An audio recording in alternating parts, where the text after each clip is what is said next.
My name is Tiger G. I'm a math major at The Ohio State University. My name is Emmanuel Hernandez Morales, and I'm a computer science major from the University of Puerto Rico in Arecibo.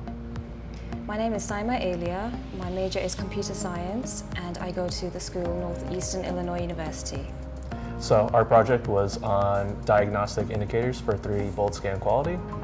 Our goal was to match 2 bullets together, and that was to find if there were any missing values between those 2 bullets, and that allows us to determine whether it comes from a specific firearm.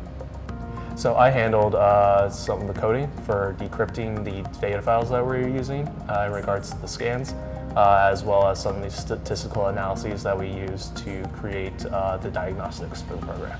So in order to get accurate data from the binary file that we were working with, I used C++ to create an algorithm that made sure we could determine what a good scan is and a bad scan. My role in the project was, I definitely helped in a large part of the coming up with the algorithms for identifying specific traits in the bullet scans. So as a math major coming into this program, a really challenging thing was learning all these new programs that we're using between C++, Unity, SolidWorks, Maya, etc. So learning how to use these, so it was kind of just like jumping into the ocean to learn to swim. But it's exciting.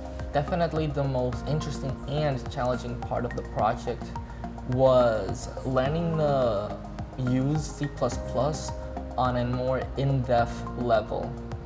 And that was very interesting since we had to learn how to deal with libraries and constructing an overall project that was not done on a big scale back in my university. The challenging part for me was learning C++ as I was taught Java at my university, and understanding the differences and how C++ worked, as well as understanding how to work on Windows as opposed to a Mac. Mac uses Xcode and Windows uses Visual Studio, so just learning that transition was quite challenging for me. But I got through it and actually learned a lot from that.